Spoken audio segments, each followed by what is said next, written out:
अच्छे वक्त से ज्यादा अच्छा दोस्त अजीज रखो। इस मुश्किल घड़ी में वो अपने किसान भाइयों का साथ दें और वो खुद से गंदम लेकर अपनी जरूरत के मुताबिक स्टॉक कर लें। ये तो जी हम पिछले 60 साल 70 साल से कह रहे हैं कि प्राइवेट सेक्टर को आगे बढ़ना चाहिए, मिनिस्ट्रों के पीछे वगैरह वगैरह। स्पेस एक बड़ा महंगा काम है, किसी भी डीप स्पेस मिशन भेजना एक बहुत महंगा काम है। एटलीस्ट जो लोग इस काम में मुलविस थे, जिनकी शक्लें नजर आ रही हैं, उनके खिलाफ तो कार्रवाई करें।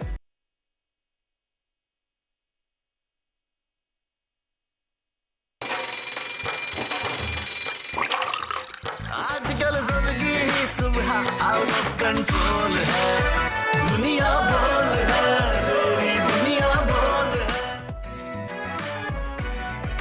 अस्सलाम वालेकुम नाज़रीन, प्रोग्राम में आपको खुशामदीद कहेंगे। सुबह खैर एंड वेलकम टू दुनिया बोल है। मैं हूं आपकी मेज़बान सहरिश ज़ुहेब और आपको पता है आज मंडे है और माशाल्लाह से एक नए हफ्ते का आगाज़ हो गया है। और आज की अच्छी बात जो कि हमने इस फर्स्ट वर्किंग डे पे आपके साथ शेयर करनी है वो ये है कि अच्छे वक्त से ज़्यादा अच्छा दोस्त अजीज़ रखो, क्योंकि अच्छा दोस्त बुरे वक्त को भी अच्छा बना देता। अक्सर हम ये बात करते हैं ना कि इतने तो रिश्तेदार काम नहीं आते जितना अच्छा दोस्त काम आ जाता है। तो ये जो अच्छा दोस्त होता है ये वाकई आपके बुरे वक्त का साथी होता है। तो कोशिश ये किया करें कि अपने रोज़मर्रा की रूटीन में जो आपका अच्छा दोस्त हो कुछ वक्त उसको ज़रूर दिया करें। इससे दोस्ती भी मजबूत होगी और अल्लाह ना करे कभी बुरा वक्त आएगा तो वही अच्छा दोस्त आपके काम भी आएगा, आपको अच्छा मशवरा भी देगा। अब शामिल करते हैं आज की बड़ी खबर। गंदम दरामद स्कैंडल में आटा मुलजिम मालिकान की चांदी हो गई। मकरूज किसान अपनी मेहनत को औने पौने दामों बेचने पर मजबूर हो गए। हुकूमत ने इमदादी कीमत 3,900 रुपये फ़ी मन मुकर्रर की, जबकि आटा मिलों ने 2800 से 3300 रुपये फ़ी मन में ख़रीदना शुरू कर दिया। गंदम दरामद स्कैंडल में तहकीकाती कमेटी आज वज़ीर-ए-आज़म को रिपोर्ट पेश करेगी। गंदम मौजूद होने के बावजूद दरामद के जिम्मेदारों का तयन करने के लिए तहकीकात जारी। किसान इत्तेहाद तंजीमों ने 10 मई से भरपूर एहतजाज की कॉल दे दी। मसीहाओं की लड़ाई में बीमार रुल गए। कराची के जुना अस्पताल में डॉक्टर्स के दो गिरोहों के दरमियान होने वाली लड़ाई ने ख़वातीन नर्सों को खौफजदा कर दिया। यंग डॉक्टर्स ने आज से ओपीडी बंद कर दी। हज़ारों मरीज इलाज के लिए परेशानी का शिकार। मईशत की बहाली में हुकूमती कोशिश रंग लाने लगी। सऊदी अरब का 30 से ज़ायद कंपनियों का तिजारती वफ़द पाकिस्तान पहुँच गया। सऊदी बिजनेस जाइंट्स ने पाकिस्तान में सरमाए के लिए अपना वर्किंग प्लान तरतीब दे दिया। टेलीकॉम, IT, तवानाई और ज़राअत समेत कई शोबों में भरपूर सरमायाकारी करेगा। वफ़द आज पाक सऊदी सरमायाकारी कॉन्फ्रेंस में शरीक होगा। और पाकिस्तान के लिए एक और बड़ा एजाज़, वो भी सेहत के शोबे में। डॉक्टर शहजाद बेग का नाम दुनिया के 100 आलमी रहनुमाओं की फहरिस्त में शामिल। इंसदादे पोलियो प्रोग्राम के नेशनल कोऑर्डिनेटर और फ़ख्र पाकिस्तान डॉक्टर शहजाद बेग से आज आपकी मुलाकात करवाएंगे। ये जनाब तमाम बड़ी खबरें जिन पर डिटेल में आज हम बात करने वाले हैं। सबसे पहले इशू जो कि काफ़ी दिनों से चल रहा है वो है किसानों का। गंदम तैयार है लेकिन हुकूमत और किसानों की मामलात तय नहीं हो सके। अब तक हुकूमत ने गंदम नहीं खरीदी। किसान पहले ही बारिश के बायस तैयार फसल में कुछ नुकसान उठा चुके हैं। ये सारा मामला क्या है, अब तक क्या इसमें पेशरफ्त हुई है, ताख़ीर क्यों हो रही है, मामला सुलझ क्यों नहीं रहा, इसी सारे सूरत हाल में बात करते हैं। चौधरी हसीब अनवर साहब ने हमें ज्वाइन किए, चेयरमैन है पाकिस्तान किसान इत्तेहाद के। अस्सलाम वालेकुम चौधरी साहब, आपके वक्त के लिए बहुत शुक्रिया। मुझे ये बताएगा कि ये जो अभी स्कैंडल है इसमें तहकीकाती कमेटी आज वज़ीर-ए-आज़म को रिपोर्ट पेश करने जा रही है, जिम्मेदारों का तयन किया जाएगा। फिर हुकूमत मिल्स मालिकान की चांदी का भी सुनने में आया है, तो वो किसानों से कम रेटों में गंदम खरीद रहे हैं। किसानों को बहरान से बचाने के लिए किसान इत्तेहाद ने क्या हिकमत अमली अपनाई है अभी तक? बिस्मिल्लाहिर्रहमानिर्रहीम। गुजारिश ये है कि आज अगर हमने गंदम की सरकारी कीमत से फरोख्त ना होने पर शोर मचाया, अपना एहतजाज रिकॉर्ड किया, तो एक गंदम स्कैंडल सामने आ गया। वो गंदम स्कैंडल उस वक़्त सामने आया, वो एक गंदम बाहर से तब मंगवाई गई जब इस मुल्क में अद्वियात मंगवाने पर, उनका रॉ मटेरियल मंगवाने पर भी पाबंदी थी। हम इस साबका निगरान हुकूमत ने तकरीबन $1.25 अरब की गंदम बाहर से इंपोर्ट की, जिसकी यहाँ पर हमें जरूरत ही नहीं। सही। अब आ जाए तो तस्वीर के दूसरे रुख की तरफ।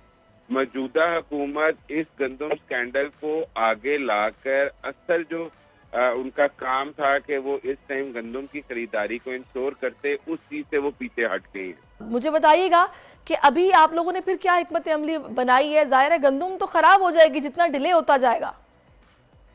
लेकिन गुजारिश ये है कि इस वक्त विफाक चने अपना काम करे, वो गंदम स्कैंडल की तहकीकात करे, लेकिन पंजाब गवर्नमेंट को चाहिए कि फौरी तौर पर प्रोक्योरमेंट को स्टार्ट करे। हमेशा से होता ही आया है कि पंजाब के अंदर 10 अप्रैल से प्रोक्योरमेंट स्टार्ट हो जाती है गंदम की, और तकरीबन 10 मई तक वो अपना इस सारा प्रोसेस को कंप्लीट कर लेती हैं। इस वक्त पंजाब हुकूमत के डिक्लेयर्ड जो स्टॉक का लेवल है वो 23 लाख टन है, जबकि पिछले साल इन्होंने 40 लाख टन प्रोक्योर की है। जहां पे मैं अपने मुल्क के शहरियों से भी अपील करूंगा कि इस मुश्किल घड़ी में वो अपने किसान भाइयों का साथ दें और वो खुद से गंदम लेकर अपनी जरूरत के मुताबिक स्टॉक कर लें, क्योंकि ये एक नए बहरान जन्म लेने वाला है। आज जो किसान से गंदम 2800 से 3000 रुपए में खरीदी जा रही है, गवर्नमेंट के पास इतने स्टॉक लेवल नहीं है कि वो आटे की डिमांड एंड सप्लाई को मैनेज कर सके। कल को यही माफिया 2800-3000 रुपए गंदम खरीद कर मार्केट के अंदर 4500-5000। अच्छा, मुझे ये बताइएगा चौधरी साहब, मेरी आपसे पहले भी बात हुई थी, आप काफ़ी पुरुमीद दिखाई दे रहे थे कि हुकूमत आप लोगों की बात सुनने को तैयार है, लेकिन अब वज़ीर-ए-आज़म ने एक्शन तो लिया है और दरामद स्कैंडल पर तहकीकात भी हो रही है, रिपोर्ट भी तलब कर ली गई है। 10 मई को आप लोगों को एहतजाज क्यों करना पड़ रहा है? क्या वजह है ये कि मामला सेटल डाउन नहीं हो रहा? क्योंकि अभी तक हुकूमत की तरफ से एक बैग बारदाने का कहीं पर इशू नहीं किया गया। आज भी किसान अपनी गंदम खुले आसमान में, खुले खेतों में लेकर बैठा हुआ है कि शायद मेरे से कोई सरकारी कीमत पे गंदम खरीद ले। इससे अब तस्वीरें इस कदर खतरनाक होती जा रही हैं, सूरत हाल इस कदर खतरनाक होती जा रही है कि अगली फसल लेट होती जा रही है। अगली फसल जो कपास और चावल की लगनी थी, उसका टाइम गुजरता जा रहा है। किसान के अंदर इस कदर बेयकीनी की सूरत हाल आ गई है कि उसको ये समझ ही नहीं आ रही कि अगर मैं अगली फसल उधार लेकर भी काश्त करूंगा तो अगर अगली फसल का भी मुझे रेट ना मिला तो फिर क्या होगा, क्योंकि गंदम का रेट तो पहले से हुकूमत ने ऐलान कर दिया हुआ था। जब उसके साथ गंदम के रेट के अंदर ही डकैती हो गई है तो वो इस कदर गैर यकीनी सूरत हाल के अंदर चला गया है कि वो अब अगली फसल भी नहीं। अब इसमें जो हुकूमत का स्टांस है कि जी हम रख ही नहीं सकते गंदम, हमारे पास अब जगह ही नहीं है, वो कैरी आउट ये जो भी सारा ये मामला चल रहा है, अब इस पर आप लोगों की क्या राय है? जाहिर है ये जो जवाब पेश किया जा रहा है आप इसको ठीक भी समझ रहे हैं या नहीं? ये बिल्कुल हुकूमत की तरफ से एक गलत जवाब पेश किया जा रहा है और ये चीजों को ट्विस्ट करने का एक तरीका है। इस टाइम हुकूमत के अपने डिक्लेयर्ड करदा स्टैट्स के मुताबिक गवर्नमेंट के पास 23 लाख टन के स्टॉक थे। पिछले साल इसी फूड डिपार्टमेंट ने 40 लाख टन की प्रोक्योरमेंट की। इसका मतलब ये है कि 17 लाख टन गवर्नमेंट अभी पिछले स्टॉक से, जो पिछले साल की प्रोक्योरमेंट है उससे शॉर्ट फॉल है गवर्नमेंट के पास अभी भी। और दूसरी बात ये है कि गवर्नमेंट के पास कोई भी जगह स्टोरेज कैपेसिटी को सिक्योर करना कोई मुश्किल काम नहीं है। हुकूमत अगर नियत कर ले तो वो ये सब चीजें आसानी मैनेज कर सकती हैं। और नहीं तो आप लोगों के जाहिर है इस पर जो हमने मौक़िफ़ सुना है, कल किसान इत्तेहाद से बात भी कर रहे थे, उन्होंने कहा जी एक बोटी खाने के लिए पूरे ऊँट को ज़िबा कर दिया गया है, तो फिर ये बोटी किसने खाना थी, किसको फ़ायदा पहुंचाया गया? और अगर अभी ये हुकूमत का स्टांस है तो हुकूमत क्यों हिचकिचा रही है, क्यों नहीं चाह रही कि इस मसले का हल निकाले? ये बोटी खाने वाले तमाम वो किरदार हैं जिनका नाम इस टाइम गंदम स्कैंडल में आ रहा है। मैं फिर से गुजारिश करता चलूं, इन्होंने इस गरीब कौम का वो पैसा जो कि हमने पूरी कौम का गला दबाकर, पूरी कौम का खून निचोड़कर IMF से लिया था, जिसके अंदर बिजली की कीमतें बढ़ाई गई, पेट्रोल की कीमतें बढ़ाई गई, रोजमर्रा अशिया की कीमतें बढ़ाई गई, और एक टाइम वो भी आया जब पाकिस्तान से जरूरी जिंदगी बचाने वाली अद्वियात के रॉ मटेरियल इंपोर्ट करने पर भी पाबंदी लगाई गई। गंदम उस टेन्योर में इंपोर्ट की गई, $1.25 अरब की इंपोर्ट की गई, हमारा जर्रे मुबादला बाहर भेजा गया। ये वो माफिया है जो इस कदर ताकतवर हो गया है कि वो शायद इस इंक्वायरी में भी खुद को बचाने में कामयाब हो जाए, लेकिन उनके इस कमीशन खाने की वजह से आज इस मुल्क का किसान इस कदर गुर्बत की चक्की में पिसने जा रहा है, उसका ऐसा मौशी कत्ल हो रहा है कि वो फी एकड़ 40 से 50,000 रुपया नुकसान में चला गया है। अब सही। जिस काश्तकार ने 10 एकड़ काश्त किए थे वो 5 लाख रुपए नुकसान कर रहा है। ठीक है, आप बिल्कुल सही कह रहे हैं। देखते हैं इस मसले का हल अब किस तरह निकलता है। जाहिर है आप लोग भी मजबूर हैं, तभी एहतजाज की कॉल दी गई है। बहुत शुक्रिया आपका चौधरी असीब अनवर के साथ मौजूद रहे हैं। अब जनाब आगे बढ़ते हैं। एक तरफ आलमी बिजनेस कम्युनिटी का पाकिस्तान में सरमायाकारी करने पर एतराज़ और शकूक व शुबात, और दूसरी जानिब हम ये देख रहे हैं कि सऊदी अरब के नायब वज़ीर सरमायाकारी इब्राहीम अल मुबारक की सरबराही में सऊदी सरमायाकारों के वफ़द की पाकिस्तान आमद हो गई। और पाकिस्तान के लिए सऊदी वफ़द की आमद कितनी अहम है, यूरोपीय सरमायाकार पाकिस्तान आने से क्यों कतराते हैं, या उनका जो इनकार है वो क्यों है, उसकी वजह क्या है, एतमाद कैसे और कब बहाल होगा, इसी सारी सूरत हाल पर बात करने के लिए इस वक्त हमें ज्वाइन कर चुके इकोनॉमिक एक्सपर्ट हैं नदीमुल हक साहब। अस्सलाम वालेकुम नदीम साहब, बहुत शुक्रिया आपके वक्त के लिए। वालेकुम सलाम जी। जी नदीम साहब, अभी हमने मनासिर दिखाए आज सुबह ही, क्योंकि आपको पता है कल रात सऊदी वफ़द पहुंचा है और आज माशाल्लाह से उस इकोनॉमिक फोरम की कॉन्फ्रेंस का इफ्तिताह भी हो गया है। और उससे खिताब करते हुए जो हमारे फाइनेंस मिनिस्टर हैं, उन्होंने बड़ी वाज़ेह तौर पर ये कहा है कि जी चीज़ें अब बहुत सही डायरेक्शन में हैं और जो प्राइवेट सेक्टर है इनको मुल्क को लीड करना है। हमारे मिनिस्टर्स को चाहिए पीछे जाके बैठे, आगे हमारा प्राइवेट सेक्टर बैठे। तो बड़ी उन्होंने पॉजिटिवली चीज़ों को प्रेजेंट किया है। आपकी इस पर राय क्या है? ये तो जी हम पिछले 60 साल 70 साल से कह रहे हैं कि प्राइवेट सेक्टर को आगे बैठना चाहिए, मिनिस्टरों को पीछे वगैरह वगैरह। और पिछले 50-60 साल से हम फॉरेन इन्वेस्टर्स को बुलाते रहे, कहते रहे ये करो वो करो। जो फॉरेन इन्वेस्टर है, कोई बंदा भी है, वो पूछेगा भाई आपके मुल्क में लोग क्या कर रहे हैं। हमारे मुल्क में लोग इन्वेस्ट नहीं कर रहे। हमारे पास इन्वेस्टमेंट और जीडीपी रेशियो जो है वो तकरीबन 13-14%। इंडिया में वो 30 से ऊपर है, चाइना में 40 के, बांग्लादेश में 25 के करीब है। तो देखिए हम बहुत पीछे हैं। नंबर 2, हमारे पास जो सारी कंपनीज हैं यहाँ, जो बिजनेसेस है वो इतनी छोटी हैं कि ना होने के बराबर है। ओजीडीसी सबसे बड़ी बिजनेस है पाकिस्तान में, वो गवर्नमेंट ओन्ड है और वो $2 बिलियन है। $2 बिलियन इंटरनेशनल इकोनॉमी में कुछ भी नहीं है, बच्चों वाली गेम है। और हमारी और कंपनी जो है बहुत छोटी छोटी पिटी कंपनीज हैं, कोई $1 बिलियन की शायद 2-3 कंपनीज हैं, बाकी सारी 2-2, 300, 400 मिलियन की हैं, उससे भी कम है डॉलर की। तो मेरा मतलब ये है कि ये इस किस्म की गेम में कोई भी आएगा वो कहेगा भाई क्या इन्वेस्ट करना है, यहाँ तो कंपनी ग्रो ही नहीं करती। तो या तो हम अपने आप को, अपने लोगों को दिखाएं कि वो बढ़ सकते हैं, वो बड़े हो सकते हैं, वो कुछ कर सकते हैं, फिर बात करें।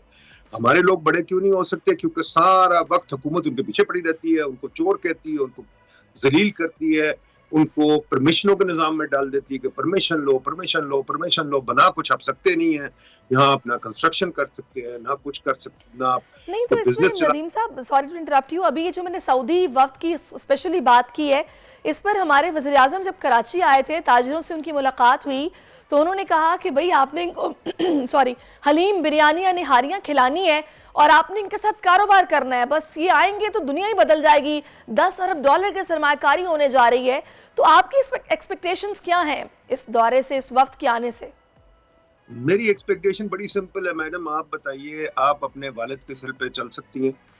नहीं। आपके वालिद आपको कहें कि मैं सारा वक्त आपको खाने खिलाता रहूंगा, आप बस कुछ ना करें? तो देखिए हिम्मत हमें करनी है, मुल्क हमने बनाना है, फॉरेन इन्वेस्ट सऊदी नहीं बना सकती। या तो फिर इस तरह करें ना, एमपीएस को बादशाह बना ले, बैठ जाए चुप करके।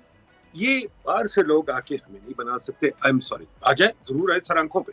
यही चीज हम चीनियों के बारे में कहते थे। चीनी आके लगाया गया ना यहाँ $20 बिलियन, क्या हुआ? कहाँ गया? सीपेक में हमने इतने नारे लगाए थे, game changer game changer game changer. हमने $20 बिलियन लगवा के अब उनके पैसे वापस नहीं कर रहे और बैठे हुए यहाँ के जी $20 बिलियन लग गए, हाई स्पेक क्या हो, अब सऊदी के पीछे पड़ गए। देखिए ये अपनी गलतियां सीख लें, हम पहले भी कर चुके हैं, चाइना के साथ भी कर चुके हैं, अमेरिका के साथ भी कर चुके हैं, अब सऊदी के साथ कर ले, जरूर कर ले। अपने मुल्क में सरमायाकारी क्यों नहीं हो रही, किसका हमें जवाब दे फाइनेंस मिनिस्टर? हमारे मुल्क में पहले तो इसको पॉलिटिकल स्टेबिलिटी के साथ जोड़ा गया था, अब माशाल्लाह से पॉलिटिकल स्टेबिलिटी तो आ गई है, एक नई हुकूमत है, जाहिर है अब कुछ चीज़ें बेहतरी की तरफ हैं। तो आपको क्या लगता है ये जो अभी हमें IMF से पैसे मिले हैं और उसके बाद हमने बाकायदा ये खबरें भी पढ़ी कि जी बड़ी खुशखबरी है पाकिस्तानियों के लिए कि IMF मान गया और इतने डॉलर्स की किस्त जारी हो गई है, डू यू थिंक इसमें हमें खुश होने की ज़रूरत है और वाकई ये नौ मुंतखब हुकूमत की कामयाबी है? देखिए जी, IMF प्रोग्राम ये हमारा 24वां। अगर आप सोचें, हमने अपनी हिस्ट्री में और कुछ किया ही नहीं सिवाय IMF प्रोग्राम के, और वही होता है धक्के स्टार्ट, कभी थोड़ी सी इधर हो जाता है, कभी उधर हो जाता है, फिर IMF रोते रोते हमें थोड़ी सी किस्त दे देती है, फिर प्रोग्राम बैठ जाता है, फिर थोड़ा कंप्लीट होता है, फिर थोड़ा नहीं होता। अब ये तो बड़ी पुरानी बातें हो गई, हम हर किस्त पे तो नहीं हम उठ के खुश हो सकते।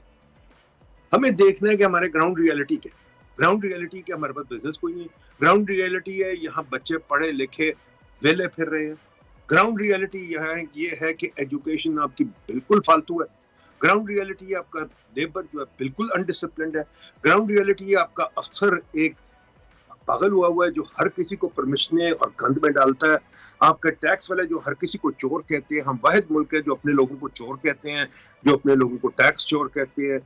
हमें ये सब चीजें ठीक करनी है, कल्चर ही चेंज करना।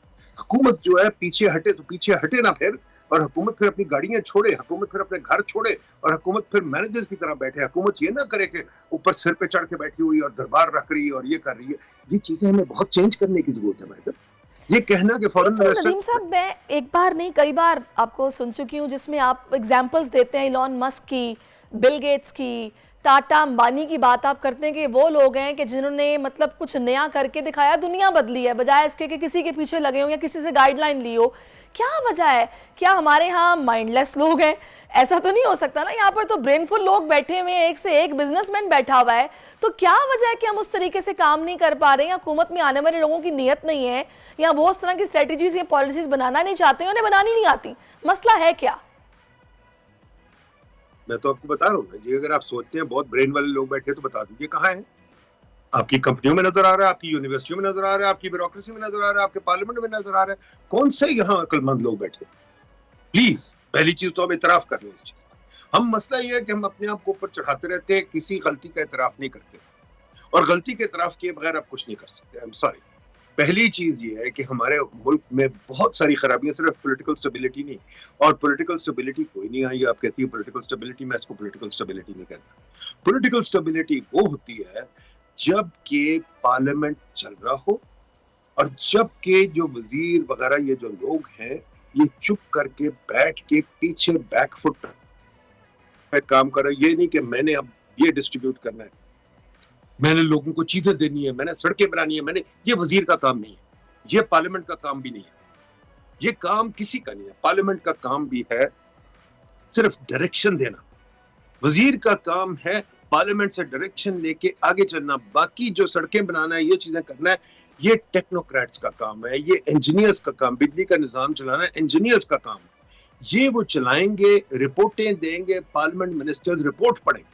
ये नहीं कि दरबार लगा के बैठ जाए। जब तक हम अपना निजाम नहीं बनाना चाहते, अपनी जो हैसियत उसको पहचानना नहीं चाहते। आपको मैंने एग्जांपल दिया ना, सीपैक पे कितना हम शोर मचाते थे, game changer. CPEC game changer थी कि नहीं थी? बिल्कुल। सीपैक पे उन्होंने $20 बिलियन लगाए कि नहीं लगाए? हम कहाँ गए? आपके सामने। सीपैक का गेम चेंजर थी, $20 बिलियन आ गए, अब उनके पैसे भी नहीं हम वापस कर रहे, उनके वो रो रहे हैं, हम उनके पैसे भी नहीं वापस कर रहे। तो मुझे बताइए, अब हम कुछ भी नहीं सीखना चाहते तो फिर बात है, हमारी कंपनीज क्यों नहीं ग्रो कर रही? हमारे टैक्स वाले लोगों के पीछे बदतमीजी से दुम दबा के पड़ जाते हैं, क्यों? हमारे ब्यूरोक्रेट जो है हर किसी को कहते हैं भाई तू ये नहीं कर सकता, तू वो नहीं कर सकता, फाइलें मोटी मोटी हम दफ्तरों में फिर चले जी। फिर तो नदीम साहब, अल्लाह ही बेहतर करे, दुआई की जा सकती है, अल्लाह करे कि वो वक्त भी आए कि हम ये चेंजेस देखें जो कि इस लेवल के हों और उसके सम्राट भी अवाम तक पहुंचे। बहुत शुक्रिया आपका, थैंक यू टाइम कि आप हमारे साथ मौजूद रहे हैं। अब एक ब्रेक लेते हैं, ब्रेक के बाद वापस आते हैं। Keep watching us. आजकल जिंदगी ही सुबह आउट ऑफ कंट्रोल है, दुनिया बोल है, तेरी दुनिया बोल है। जी वेलकम बैक नाजरीन। चीन की भरपूर मदद से पाकिस्तानी सैटेलाइट आईक्यूब कमर, जिसे चीन में आईक्यूब क्यू का नाम दिया गया है, चीन के वेंजियोंग खलाई सेंटर से रवाना हुआ और उसके साथ ही पाकिस्तान अब मदार में सैटेलाइट भेजने वाला छठा मुल्क भी बन गया है। जी इसी सारी सूरत हाल पर बात करने के लिए इस वक्त कोर टीम मेंबर आईक्यूब कमर मिशन के डॉक्टर खुरम खुर्शीद हमें ज्वाइन कर चुके हैं। डॉक्टर साहब बहुत शुक्रिया आपके वक्त के लिए, मेनी कॉन्ग्रेचुलेशंस। माशाल्लाह से ये आप लोगों की एफर्ट्स का समर है कि आज हम वो छठा मुल्क बन गए हैं जो कि चांद पे पहुंच गया है। तो मुझे बताइएगा कितनी कामयाबी से ये मिशन मुकम्मल हुआ है और अभी तो खला में ही होगा, मुझे बताइएगा इस बारे में। जी जी, बहुत शुक्रिया। सबसे पहले तो आपको और तमाम देखने वालों को बहुत बहुत मुबारकबाद, क्योंकि ये पूरे पाकिस्तान की कामयाबी है। जहाँ कहीं भी हमें किसी भी मैदान में कोई कामयाबी मिलती है, तो पाकिस्तानी ऐसा पाकिस्तानी हम सब खुश होते हैं और उसको सेलिब्रेट करते हैं। अभी ये मिशन जिस तरह आपने कहा चांद की तरफ रवाना है और 8 मई को इंशाल्लाह, अभी तक जो हमारा स्केड्यूल है 8 मई को ये वहाँ पे मदार में पहुंच जाएगा और हमारी सैटेलाइट अलहदा हो जाएगी, डिप्लॉय हो जाएगी और इंडिपेंडेंटली अपना काम करना शुरू कर देगी। अच्छा अच्छा डॉक्टर खुरम, अब ठीक है, ये हम लोगों का मिशन माशाल्लाह से रवाना हो गया और इसके ज़ाहिर है जो रिजल्ट्स होंगे वो भी आगे आने वाले वक्त में हमें मिलेंगे। जो तस्वीर वहाँ से ली जाएंगी, जो ये कहा जा रहा है कि स्टूडेंट्स की बहुत काम आएंगी आगे, जो इस साइंस को समझने के लिए डेटा होगा ये बड़ा कारआमद साबित होगा। इसके अलावा इसके क्या फ़वाइद होंगे, क्या चीज़ें वहाँ से इकट्ठी की जाएंगी, इस बारे में बताइएगा नाजरीन को। जी जी बिल्कुल। ये जो एक्चुअली इस सैटेलाइट के अंदर 2 कैमरे लगे हुए हैं, 2 ऑपोजिट फेसेस पे क्यूबिकल शक्ल का सैटेलाइट है। तो 2 कैमरास की मदद से चांद की भी और जमीन की भी कुछ तस्वीर ली जाएंगी। और ये तस्वीर मेनली जो चांद की तस्वीर हैं उनका बुनियादी मकसद यही है कि हमारे पास अपना एक डेटाबेस बन जाए चांद के इमेजेस का, मुख्तलिफ सरफेसेस के ऊपर और मुख्तलिफ टाइम फ्रेम्स के ऊपर। यानी एक इमेज अगर आज लिया गया है तो एक इमेज महीने बाद और 2 महीने बाद, तो हम कुछ ना कुछ तहकीकी मकासद के लिए इसको इस्तेमाल कर सकते हैं। जैसे कि कोई मौसम के साथ साथ या सीजन के साथ साथ सरफेस के ऊपर क्या कोई तब्दीली आ रही है, चेंज डिटेक्शन, फिर मून के सरफेस की बाकी इंफॉर्मेशन कि कहाँ पे कोई लैंडिंग के लिए पॉसिबल अपॉर्चुनिटीज हो सकती हैं। सो ओवरऑल अपने पास जब हमारे पास डेटा हो तो हम उसको ज़्यादा बेहतर इस्तेमाल कर सकते हैं। अभी भी कुछ मून का डेटा अवेलेबल है, मून के इमेजेस, लेकिन वो लिमिटेड हैं। सो जब अपनी सैटेलाइट हो और अपने इमेजेस हो सो उसको हम लोग अपने लिहाज से इस्तेमाल कर सकते हैं। सही, तो जाहिर है जो स्पेस स्टडीज़ पढ़ने वाले बच्चे हैं उनके काम आएंगी ये सब चीज़ें। Doctor Khurram, there is a question in my mind जो कि मैं सोच रही हूँ जब से हमने ये सुना है कि मिशन जो है रवाना हुआ है। 1961 1962 की बात है जब से रहबर 1 भी लॉन्च हुआ, स्पार्को काम कर रहा है। क्या वजह है कि हमें चांद पर पहुंचने में इतना वक्त लगा, जब बाकी ममालिक, अगर मैं अमेरिका की बात करूं तो कई दफ़ा जा चुका है, फिर चीन भी है, इंडिया भी है, क्या वजह है कि इतना जी वक्त जी लग गया? जी बिल्कुल। चांद पे एक्चुअली अभी तक जो ममालिक गए हैं उनका स्पेस प्रोग्राम यानी काफ़ी ज़्यादा तेज़ी से डेवलप हुआ है पिछले कुछ अरसे में, क्योंकि उनके पास अपने कुछ प्रायोरिटीज़ हैं या अपने रिसोर्सेज वगैरह हैं, जिसकी वजह से जैसे अमेरिका है या रशिया, जापान, चाइना और इंडिया का भी प्रोग्राम अब काफ़ी बेहतर है। लेकिन बहुत सारे जैसे यूरोप के तमाम ममालिक हैं, उन सब ने भी मिल के या कोलेबरेटिव एफर्ट से यूरोपियन स्पेस एजेंसी बनाई है। और वो भी इंडिविजुअल कंट्री करके काम नहीं करते, क्योंकि स्पेस एक बड़ा महंगा काम है। किसी भी डीप स्पेस मिशन भेजना एक बहुत महंगा काम है। और इस पर्टिकुलर सैटेलाइट के जो हमने ये प्रोजेक्ट किया, इसमें भी मेन मोटिव या मेन अपॉर्चुनिटी जो हमें मिली थी वो फ्री लॉन्च थी। यानी हमने बिड किया था एक फ्री स्लॉट के लिए, और जो एप्सको मेंबर स्टेट्स हैं, 8 ममालिक हैं, उन सब ने बिड किया। लेकिन पाकिस्तान का प्रपोजल वहाँ पे थॉरो रिव्यू के बाद एक्सेप्ट हुआ और हमें वो फ्री लॉन्च अपॉर्चुनिटी मिली जो मिलियंस अच्छा, ये जो ऑफ डॉलर्स वरना। एक्सेप्टेंस हुई है आप लोगों की प्रोजेक्ट जी की, जी मैं चाहूँगी थोड़ा सा बताएगा। ज़ाहिर है 8 ममालिक थे और आप ही का चूज़ किया गया या मंजूरी दी गई, तो इसके पीछे क्या उसकी रीजंस क्या थी?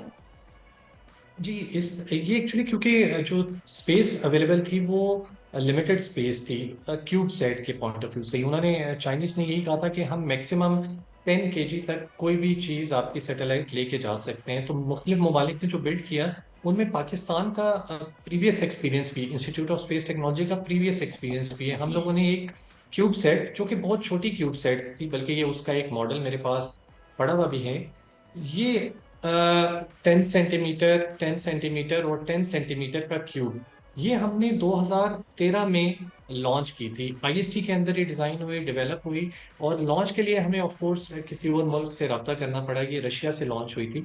तो क्योंकि हमारे पास इस तरह छोटी सैटेलाइट्स बनाने का तजुर्बा था, और हमने प्रपोजल पे बहुत मेहनत भी की थी, तो इस वजह से मे बी यानी हमें थोड़ा सा एज मिल गया और हमारा प्रपोजल और एक्सेप्ट हुआ, और ये बड़ी अच्छी अपॉर्चुनिटी पाकिस्तान के हिस्से में आई। तो उसके बाद फिर एक्चुअली सैटेलाइट पे काम शुरू हुआ। अच्छा अच्छा, मुझे ये बताएगा कि अभी जिस तरीके से काम हो रहा है, तो आगे हम कब तक एक्सपेक्टेशन रखें कि पाकिस्तानी जो खलाबाज है वो चांद पर कदम रखेगा? इंशाल्लाह वो वक्त भी आएगा, तो हम उससे कितना दूर हैं? जी जी, बिल्कुल आप ठीक कह रही हैं। और ये जैसे कि जो अभी एक पहला स्टेप है, ये एक छोटा स्टेप है, लेकिन ये step in the right direction है। एटलीस्ट हमें, हम जो एक सैटेलाइट भेज रहे हैं, हमें उसकी बड़ी एक यानी उस स्टडी से हमें बड़ा कुछ सीखने को मिलेगा। हमें पता चलेगा ये जो हमने कंपोनेंट्स भेजे हैं, इलेक्ट्रॉनिक्स भेजी है, सैटेलाइट की पूरी शील्डिंग की है, कि क्या वहाँ की एनवायरनमेंट सस्टेन कर सक रही है, नहीं कर सक रही, कोई मसला है, इमेजेस क्या सही आ रहे हैं यानी। सो ओवरऑल जो अर्थ से जो ये सैटेलाइट बाहर जाती है, तो वो जो एनवायरनमेंट एक हार्श एनवायरनमेंट होती है, उसका जब हमारा एक एक्सपीरियंस हो जाएगा, तो डेफिनेटली फिर ज्यादा बड़े प्रोजेक्ट्स, ज्यादा बड़े मिशन वाले प्रोजेक्ट्स जिसमें लैंडिंग वगैरह भी शामिल है, उसकी तरफ जरूर फोकस किया जा सकता है। और ये पर्टिकुलर प्रोजेक्ट तो क्योंकि एक यूनिवर्सिटी प्रोजेक्ट है, mainly institute of space technology ने किया है with the help of Sparco of course, तो वो उस तरह के वेंचर्स डेफिनेटली यानी हमारी स्पेस एजेंसी फिर उस तरफ जा सकती है। चले जी इंशाल्लाह, और ऑल द बेस्ट भी कहूँगी, और मैनी कॉन्ग्रेचुलेशंस वंस अगेन कि आप लोगों की माशाल्लाह ये एफर्ट्स हैं कि आज हम लोग कह सकते हैं कि हम भी जनाब चांद का सफ़र हमारा भी मुकम्मल हुआ, और अब इंशाल्लाह आगे वो इमेजेस भी आएंगे जो साइंस स्टडीज़ पढ़ने वाले बच्चे हैं उनके काफ़ी काम आने वाले हैं, और यही तजर्बा जो है वो ज़ाहिर है पाकिस्तान को टेक्नोलॉजी में और आगे लेके जाएगा। बहुत शुक्रिया। अभी एक बड़ा अहम मामला जिस पर हम बात करने जा रहे हैं वो है कराची के जुना अस्पताल का मैटर है। पिछले हफ्ते 2 बड़े झगड़े हुए हैं, और तलबा तंजीम के चंद बदमाश अनासर से लेडीज़ डॉक्टर्स इंतहाई खौफजदा हैं। जुमेरात को एक खातून डॉक्टर ने मशकूक अफराद से मुलाकात पर इनकार किया। तलबा तंजीम के मशकूक अफराद ने कैंसर वार्ड के बाहर मौजूद सिक्योरिटी गार्ड को तशद्दुद का निशाना बनाया, और वो इस वक्त तशवीशनाक हालत में भी है। यंग डॉक्टर्स ने आज से जिना अस्पताल की ओपीडीज़ का बॉयकॉट कर दिया, और अब हज़ारों मरीज़ और उनके तीमारदार परेशान हैं। इस सारी सूरत हाल पर बात करने के लिए एग्जीक्यूटिव डायरेक्टर हैं JPMC के डॉक्टर शाहिद रसूल साहब ने हमें ज्वाइन किया है। अस्सलाम वालेकुम डॉक्टर साहब, बहुत शुक्रिया आपके वक्त के लिए। डॉक्टर साहब, ये क्या मामला है? ये कौन कौन डॉक्टर्स हैं? क्योंकि ये मनाजिर में जो देखा जा रहा है ये तो मसीहा नहीं लग रहे, ये तो बदमाशी करते हुए कुछ अनासिर नज़र आ रहे हैं जो वहाँ पर अजीब हरास फैला रहे हैं। कौन लोग हैं ये? क्या इस हवाले से मैटर है? क्या लोगों की आगाही के लिए बताएंगे? अस्सलाम वालेकुम, थैंक यू वेरी मच, आपने ये मौका दिया। मुझे भी इस सिलसिले में कुछ बातें ऐसी हैं जो मीडिया के थ्रू मैं जो लोग पोजीशंस में हैं, जो इम्पोर्टेंट लोग हैं, जो सिक्योरिटी से रिलेटेड लोग हैं, जो पॉलिटिकल पार्टीज को देखते हैं, उन तक भी एक मैसेज पहुंचाना था। बात ये कि ये हफ्ते की बात है कि कुछ इस पहली बात तो मैं आपको बताऊं कि जिना अस्पताल में ऑफिशियली कोई पॉलिटिकल पार्टी नहीं, और हमने आज तक किसी पॉलिटिकल पार्टी को ऑफिस भी नहीं दिया। ये अस्पताल है, ये कोई पॉलिटिक्स का सीखने का इदारा नहीं है, और यहाँ पूरे पाकिस्तान से और पूरे सिंध से गरीब लोग आते हैं जो इलाज कराने आते हैं। और ये मैं फख्र से कह सकता हूँ कि इस वक्त मैं समझता हूँ कि जिना अस्पताल जो सर्विसेज दे रहा है और जिस किस्म का लोड वो उठा रहा है, और इन हालात में जब स्टाफ की शदीद शॉर्टेज है, तो वो काबिल सताइश है। अब हफ्ते के दिन कुछ लोग आउटसाइडर जो थे, जो जिनका ताल्लुक हॉस्पिटल से नहीं था, वो हॉस्पिटल में दाखिल हुए हैं मुसल्ला जत्थे के, और उन्होंने आके हमें लोगों को डिस्क्रिमिनेटली मानना शुरू कर दिया। इसकी जो बैकग्राउंड है उसमें डेफिनेटली ये बात जरूर है कि कुछ मेन स्ट्रीम पॉलिटिकल पार्टीज के जो पॉलिटिकल स्टूडेंट विंग्स हैं, उनके दरमियान चपकलिश चल रही थी, और वो आहिस्ता आहिस्ता बढ़ के बाहर ये अस्पताल तक पहुंच गई। जब ये लोग आए हैं तो इसमें से ज्यादातर लोग आउटसाइडर थे जिनका अस्पताल से कोई ताल्लुक नहीं था। उन्होंने आके लोगों को डिस्क्रिमिनेटली मारा। इसी दौरान हमारे पास, क्योंकि हमारे पास सिक्योरिटी क्या है, हमारे पास सिक्योरिटी में चौकीदार है और कुछ हमारी आउटसोर्स सिक्योरिटी गार्ड्स हैं। हम तो यहाँ पे असला भी नहीं रख सकते, क्योंकि ये इस तरह की जगह नहीं है कि जो हम सिक्योरिटी गार्ड्स को असला दें, क्योंकि यहाँ छोटी मोटी लड़ाइयाँ मुसलसल होती रहती हैं, पेशेंट्स के अटेंडेंट्स, कभी डॉक्टर्स के खिलाफ कार्रवाई। तो हम इस किस्म की सिक्योरिटी थ्रेट्स को मैनेज नहीं कर सकते कि मुसल्ला जत्थे हॉस्पिटल में आ जाएं और मारपीट शुरू करते हैं। इसको सिक्योरिटी एजेंसीज को ही देखना पड़ेगा। इसको मैनेज करने के लिए एक तो पहली बात कि इंटेलिजेंस बिल्कुल भी नहीं है, ये चीज होने से पहले प्लान तो की गई होगी, तो उस सिलसिले में किसी सिक्योरिटी इदारे को कुछ नहीं पता था। और दूसरी चीज जब ये हो गई तो उसके बावजूद भी आज तक मतलब हमारी सिक्योरिटी तो जैसे देख रही है, हमारे पास एक रेंजर्स की स्मॉल पिकेट भी होती है, हमारे पास पुलिस की पिकेट भी होती है, बट ये इस किस्म की थ्रेट्स को न्यूट्रलाइज करने के लिए बिल्कुल नाकाफी है। और जो सबसे इम्पोर्टेंट बात मैं आपके चैनल के थ्रू करना चाहता हूँ कि जितनी छोटी पॉलिटिकल पार्टीज की तलबा तंजीमें हैं, ये सब मेन स्ट्रीम पॉलिटिकल पार्टीज हैं। क्या वो चाहती हैं कि जिन्ना अस्पताल जैसे इदारे में जहाँ सिर्फ पेशेंट्स के लिए वेलफेयर के लिए काम हो रहा है, इस किस्म की कार्रवाइयाँ की जाए जिससे नुकसान सिर्फ गरीबों का होगा? डिस्करेज कौन होंगे? वो डॉक्टर्स जो 12-14 आपने जैसे कि अभी ये बताया कि कुछ स्टूडेंट्स हैं जिनकी पॉलिटिकल एफिलिएशन हो सकती है, यहाँ पे विंग्स जो भी यहाँ पर थे, कुछ इस तरह की बातें भी सामने आई हैं कि किसी ने डॉक्टर साहिबा से मिलने के लिए फोर्स किया, गार्ड ने मना किया, डॉक्टर ने वॉशरूम में जाके अपनी जान बचाई। तो ये कौन लोग हैं जो ज़बरदस्ती डॉक्टर से मिलना चाह रहे थे और उनके इनकार करने पर उन्हें तशद्दुद का निशाना बनाया गार्ड को, और डॉक्टर से क्यों मिलना चाह रहे थे? ये जो मैंने आपसे कहा ना कि ये पिछले इस बैकग्राउंड में काफी दिन से ये दोनों तलबा तंजीमों के दरमियान चपकलिश चल रही है और काफी दफा ये आपस में हॉस्पिटल के बाहर भी और हॉस्पिटल के अंदर भी गुत्थम गुत्था हो चुके हैं। मैंने इनमें से एक पॉलिटिकल पार्टी के जो जिम्मेदार थे उनको बुलाया और उनसे कहा कि देखो ये हॉस्पिटल है। पहली बात तो ये कि मैं तलबा तंजीमों के खिलाफ नहीं हूँ, मैं समझता हूँ वो पॉलिटिक्स की नर्सरी होती है, लेकिन हॉस्पिटल में इनका कोई ताल्लुक नहीं। और अगर पॉलिटिक्स की नर्सरी होने का ये मतलब है कि तुम एक दूसरे को डंडों से मारो तो फिर तो वो बिल्कुल भी एक्सेप्टेबल नहीं। तो मैंने उनको ये ऑफर की कि मैं एक पेशेंट इंफॉर्मेशन सर्विस बना देता हूँ जिसमें आपको टेस्ट दे दी जाएगी और आप अपने लड़कों को बजाय लड़ने झगड़ने के मरीजों के बेनिफिट के लिए यूज करें। उसका नतीजा आप देख लें कि वो उसके बजाय उन्होंने लड़ाई झगड़े को ही प्रेफर किया और मेरी बात नहीं मानी। तो ये जो आप जिस वाकई की आप बात कर रही हैं, ये भी पॉलिटिकल तंजीम से ताल्लुक रखते थे लड़के, और ये सब इस बैकग्राउंड का हिस्सा हैं। ये जब बैकग्राउंड में ये झगड़े छोटे छोटे चल रहे थे तो हम मुसलसल पुलिस और एजेंसीज को इन्फॉर्म करते रहे कि ये दोनों पार्टीज एक दूसरे के गले गिरबान पकड़े हुए हैं। अच्छा, और ये किसी दिन भी लड़ जाएंगे। जी सही। अच्छा डॉक्टर साहब, फाइनली मुझे ये बताइएगा कि अब इस पर अब हिकमत अमली क्या बनाई जाएगी? देखिए, पॉलिटिकल एफिलिएशन खत्म नहीं की जा सकती, ये विंग्स अगर हैं या स्टूडेंट्स इसमें इन्वॉल्व हैं तो वो तो रहेंगे, लेकिन अस्पताल में सिचुएशन ना खराब हो, इनकी वजह से मरीज परेशान ना हो, वो सिस्टम ना रुके, उसके लिए तो कुछ ना कुछ आप ही को सोचना पड़ेगा। अच्छा, बिल्कुल आपकी बात ठीक है। देखें, सजा और जजा जब तक हो रही है ना, जब तक चीजें खुद ब खुद ठीक होती रहेंगी। जो लोग हॉस्पिटल में एंटर हुए हैं और जिन्होंने कैंटीन में कार्रवाई की है, मैं इसमें ये भी क्लियर कर दूं कि एक मेडिकल स्टूडेंट और एक जर्नलिस्ट भी जख्मी हुआ है। इसका मतलब है कि उन्होंने इंडिस्क्रिमिनेटली लोगों को मारा है।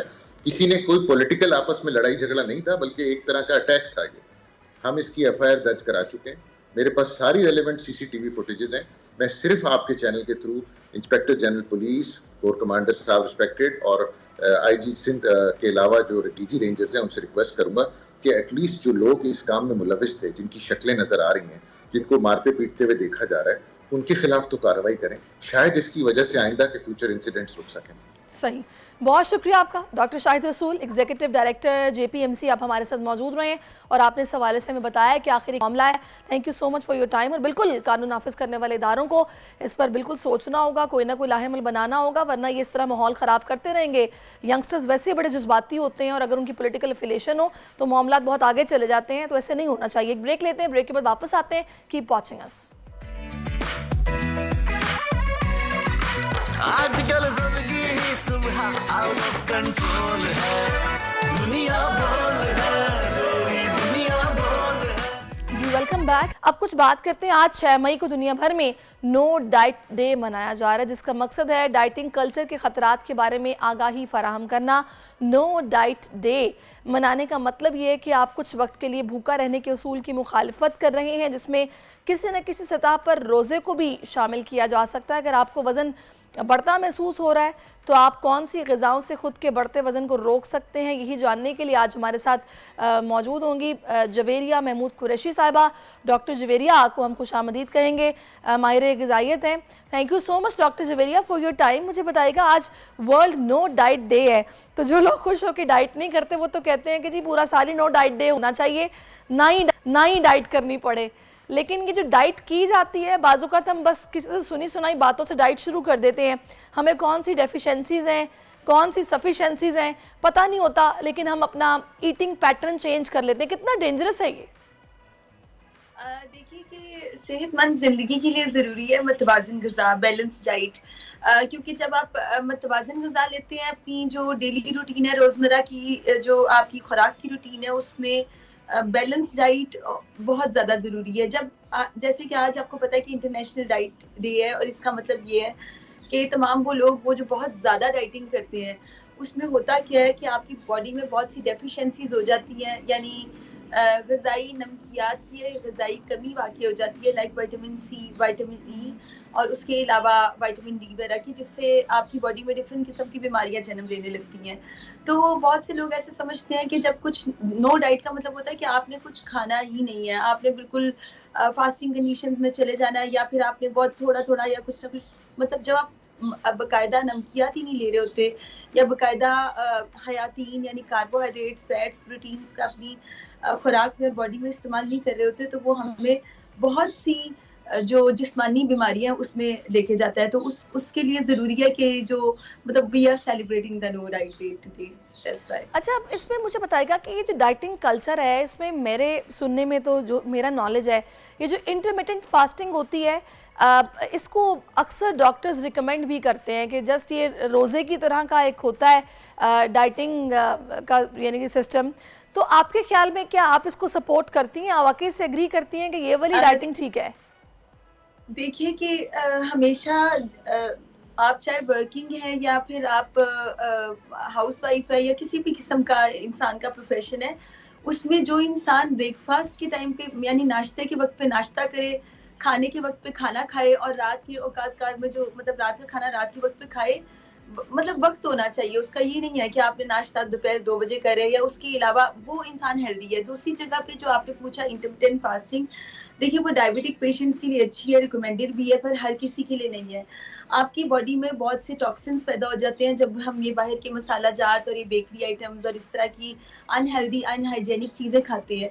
उन चीज़ों के अगर कुछ ऐसे असरात बॉडी में जो कि कैंसर जेनेटिक सेल डेवलप कर रहे हैं, या कोई और आपके मैदे को तकलीफ दे रहे हैं, आपके लिवर, हार्ट, किडनीज, हमारे जो बॉडी ऑर्गन्स हैं, उसको अगर कोई चीज़ प्रॉब्लम क्रिएट कर रही है, तो वहीं पे इंसान को मतलब कहीं ना कहीं रिकमेंड किया जाता है, डिफरेंट कंसल्टेंट रिकमेंड करते हैं, या स्टडीज़ में भी है कि चलें इंटरमिटेंट फास्टिंग, पर आपने कंटिन्यू नहीं करनी। आप 1 दिन कर लें, 2 दिन कर लें, आप कंटिन्यू करेंगे आपकी बॉडी में जान ही नहीं रहेगी, आपका जिस्म कमज़ोरी और लागरपन की तरफ चला जाएगा, आप मेडिकेशन पे और मतलब इन चीज़ों पे आ जाएंगे। तो उससे बचने के लिए ज़रूरी है कि जो खुराक है, खुराक में इम्पॉर्टेंट कंपोनेंट्स शामिल होने चाहिए। भरपूर नाश्ता कीजिए, सेहतमंदाना तौर पे दोपहर का खाना खाइए जिसमें फल, सब्जियां वगैरह शामिल हो, और मतलब ये मत कहिए कि डाइटिंग में जो है, हाँ डाइटिंग उस तरह से ज़रूर करें कि उसमें तला हुआ खाना और ये जो इस तरह की अशिया होती है ना जो अनहेल्दी होती हैं, लाइक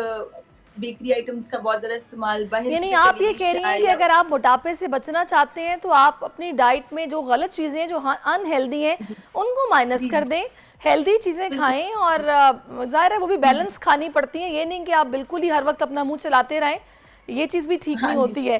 तो आप मुझे बताइएगा, आप क्या मतलब सजेस्ट करेंगी पाकिस्तानियों को, क्या उनके लिए नाश्ते में बेहतर है अगर वो वज़न कम करना चाहते हैं? क्या वो लंच लें, क्या वो डिनर लें? इसी तरह जो लोग वेट गेन करना चाहते हैं उनके लिए भी बताइएगा। जी, देखिए कि हमारे यहाँ पे ना ख़वातीन और मर्द हज़रात अक्सर बहुत सा खाना खा लेते हैं, मतलब बहुत सा खाना खाते रहते हैं और एकदम से कहते हैं कि बस ये भी नहीं मैं खा रहा, ये डाइटिंग स्टार्ट करने लगा हूँ या लगी हूँ। तो आपका जो पिछला इतना आपने खराबियां पैदा की, क्या कहते हैं, आपने इतना गलत खाने खाए और ये सब चीज़ें जो आपको पता भी था कि कुछ ऐसी चीज़ें जो कुछ ऐसे मशरूबात थे, चीज़ें थे, मामलात थे, अब आपकी बॉडी के लिए ठीक नहीं थे और आपने उसका इस्तेमाल किया। अब एकदम से उसको ठीक करने के लिए यही वर्ड इस वर्ड का इस्तेमाल किया जाता है, इसका सहारा लिया जाता है कि डाइटिंग शुरू करने लगे हैं, तो it's not healthy at all, क्योंकि ओवर द नाइट तो आप ना सक्सेस पा सकते हैं, ना डाइटरी गोल अचीव कर सकते हैं, ना कोई बीमारी ओवर द नाइट दूर होती है बॉडी से। तो इट्स वेरी इंपॉर्टेंट। अच्छा, जहाँ पे आपने क्वेश्चन पूछा है कि ब्रेकफास्ट में क्या होना चाहिए, तो नॉर्मली तो देखें कि पूरे पाकिस्तान में ये अनहेल्दी ब्रेकफास्ट जो स्पेशली वर्किंग लोग हैं ना, जैसे नान चने हो गए, बाहर की चीज़ें हो गई, और या तो जो लोग बहुत जल्दी में होते हैं वो नाश्ता करते ही नहीं है, और अगर करते भी हैं तो वो अनहेल्दी होता है, जो कि वो उनकी अपनी सेहत के लिए बहुत नुकसानदेह अच्छा, होता है। वैसे और ये वो नाश्ता जान स्किप करना आपके ख्याल में ठीक है? नहीं, बिल्कुल ठीक नहीं है। देखिए, एक इंसान ने अपने, चाहे वो बैंकर है, मीडिया में है, डॉक्टर है, मतलब किसी भी पोजीशन पे है, चाहे उसकी नाइट ड्यूटीज या जो भी है उसके मामलात है, या वो स्टूडेंट है, यूनिवर्सिटी में पढ़ने वाले बच्चे हैं, आपकी कॉग्निटिव जो ब्रेन डेवलपमेंट है वो आप उस तरह से परफॉर्म नहीं कर पाएंगे अगर आपने ब्रेकफास्ट स्किप किया है। तो बहुत ज़रूरी है कि आपके ब्रेकफास्ट में कार्बोहाइड्रेट्स, प्रोटीन्स, या जैसे अंडा एक मुकम्मल ग़िज़ा है वो ज़रूर होना चाहिए, फ्रूट की सर्विंग हो, दूध या दही का इस्तेमाल ज़रूर होना चाहिए। अगर दूध का ग्लास नहीं ले रहे, योगर्ट के साथ जाएं, उसमें प्रोबायोटिक्स होते हैं, स्किन के लिए अच्छी होती है, बॉडी एक्टिव करती है। अक्सर औकात काम के औकात में लोग बहुत थके, सुस्त और बिल्कुल मतलब लेजी नज़र आते हैं, और वो इसीलिए आते हैं तब वो मतलब जल्दी में निकलेंगे और अपना ब्रेकफास्ट स्किप करेंगे। बर वक्त खाना खाना बहुत ज़रूरी है सेहतमंद रहने के लिए, सेहतमंद माशरे के लिए, और इंसानी सेहत की अपनी जो हमारी यहाँ पे यू कैन से जो मतलब बचाव है ना इस दुनिया में, वो बहुत हद तक मुमकिन हो जाता है, और बहुत बीमारियों से भी बचाव मुमकिन अच्छा, होता वो है। लोग जो कि पेट गेन करना चाहते हैं वो किस तरह गेन करेंगे? ज़ाहिर है हेल्दी चीज़ें मोस्टली वज़न नहीं बढ़ाती हैं, और अगर आप वज़न बढ़ाना चाहते हैं तो क्या फिर दबा के रोटी खाएं, चावल खाएं, क्या करें? देखिए, बच्चों के लिए मुख्तलिफ होता है, बड़ों के लिए जो टीनेजर्स और एडोलसेंट्स हैं उनके लिए मुख्तलिफ होता है, 40 प्लस के लिए मुख्तलिफ डाइट प्लान्स होते हैं वज़न बढ़ाने के लिए। पर इसमें अगर हेल्दी तरीके से आप अपना मसल मास वेट गेन करना चाह रहे हैं, लाइक अगर छोटे बच्चे की बात की जाए तो उसको गाजर का मुरब्बा, सेब का मुरब्बा ब्रेकफास्ट में दिया जा सकता है। दोपहर को दालें, सब्जियां, फलियां, लाल लोबिया, इसको सलाद के साथ या किसी ना किसी चीज़ के साथ दिया जा सकता है। ह्यूमन हेल्दी हैबिट्स की डेली लाइफस्टाइल में डेवलपमेंट बहुत ज़रूरी है। लाइक आप एक चीज़ को अपनी हैबिट बना लेते हैं, चाहे वो अच्छी है या बुरी, वो आपकी बिल्कुल, हमारे यहाँ जो मेरा ख्याल है कि एक जिसे कहते हैं ना नेशनल नाश्ता, वो तो अंडा पराठा है कि उसके हाँ, बगैर तो वो नाश्ता नहीं होता। देखिए, लाहौर में तो यहाँ पे बहुत सारा मतलब रिसर्च बेस्ड स्टडी है कि लाखों लोग जो है वो नान चने वगैरह ले रहे हैं। कराची में ज़रा डिफरेंट है, इस्लामाबाद में डिफरेंट है, क्वेटा में भी थोड़ा डिफरेंट है। तो वो these are our places, our cities, पर हेल्थ कम्स फर्स्ट ना। सेहत है तो सब कुछ है, और सेहतमंदाना जिंदगी में जो हम नो डाइट डे ये इस पे अवेयरनेस जो दे रहे हैं वो इसीलिए दे रहे हैं कि बैलेंस रखें, वक्त पे खाना खाएं, मतवाजन लें, तमाम चीज़ों का इस्तेमाल करें। जब आप हर चीज़ अपनी खुराक में शामिल करेंगे, आपको बीमारी कोई नहीं होगी, आपकी डॉक्टरों के पास चक्कर कम लगेंगे, आपका वक्त जो है वो बर्बाद नहीं होगा। आप अपने मतलब इवन आप यूनिवर्सिटी गोइंग है, कॉलेज स्कूल्स है, या वर्किंग प्रोफेशनल्स हैं, आप इवन मीडिया में कहीं पे भी हैं, तो आप मेंटली तौर पे और फिजिकली तौर पे बहुत एक्टिवली परफॉर्म कर सकेंगे। और सेहतमंद माशरा तभी बनता है जब हम अच्छी खुराक लेते हैं। बिल्कुल, आपने सही कहा कि एक तो पानी का इस्तेमाल ज़्यादा करें, नींद अपनी 8 घंटे की पूरी करें, और बैलेंस डाइट लें, और जो खाएं वो आप देखें कि ये इसने आपके शरीर का, आपकी बॉडी का हिस्सा बनना है, तो ये चीज़ मेरी बॉडी के लिए ठीक है या नहीं ठीक है। ये नहीं है कि जब सामने कुछ भी आया और वो कहते हैं ना कि माल मुफ्त और दिले बेरहम, तो बस फिर हम दीवाने हो जाते हैं। ख़ास तौर पर शादियों में मैंने ये देखा है कि लोगों ने प्लेट्स फुल की होती हैं, और जब उठ के जाते हैं तो आधा खाना उन प्लेटों में बचा होता है, लेकिन नीयत इतनी ख़राब होती है कि वो भर लेते हैं बस ना, कि बस ये आज ही मौका मिला है। खैर, फाइनली मैं चाहूँगी डॉक्टर जवेरिया को मैसेज जो कि आप देना चाहें इस प्लेटफॉर्म से। मैं ये कहना चाहूँगी कि खुराक में मतलब खुराक मुतवाज़न होना ज़रूरी है, और जब आप शादी ब्याह दीगर तकरीबात या घर पे किसी घर भी जाते हैं, आपको वहाँ पे अगर बहुत सा खाना भी सर्व है तो आप उस पे अपनी नीयत अच्छी रखें, क्योंकि इन्नमल अमालु बिन्नियात, अमाल का दरोमदार नीयतों पे है, खाने में भी, ज़िंदगी में भी, हर मामले में। It's in everything. और हाँ, जब आप अपने साथ मतलब किसी भी जगह पे, चाहे वो खुराक है कुछ भी है, उसमें ज़्यादती नहीं होने देते तो आप हेल्दी रहते हैं। और एंड पे मैं कहना चाहूँगी, गो ग्रीन, गो ब्यूटीफुल, जितना हरे पत्ते वाली सब्जियों का और फलों का आप इस्तेमाल करते हैं उतना आप बीमारियों से दूर रहते हैं। बिल्कुल यही और तरीका है उतना बीमारियों से इस्तेमाल बचने भी का। करते हैं। सही, बहुत शुक्रिया आपका डॉक्टर जवेरी, आप हमारे साथ मौजूद रही हैं और आपने इस हवाले से गाइड किया पाकिस्तानियों को। वो जो माले मुफ्त दिले बेरहम वाला चक्कर है ना, उससे ज़रा थोड़ा बाहर निकले और अपनी सेहत पर तवज्जो दें। देखिए सेहत है तो सब कुछ है, एक्चुअल वेल्थ इज़ हेल्थ। इसी मैसेज के साथ मैं आपसे इजाज़त लूँगी, कल आपसे मिलूँगी। कल तक के लिए अल्लाह हाफ़िज़। आजकल जिंदगी ही सुबह आउट ऑफ कंट्रोल है, दुनिया बोल है, तेरी दुनिया बोल है। सब्सक्राइब करें और बेल दबाएं ताकि कोई खबर रह न जाए।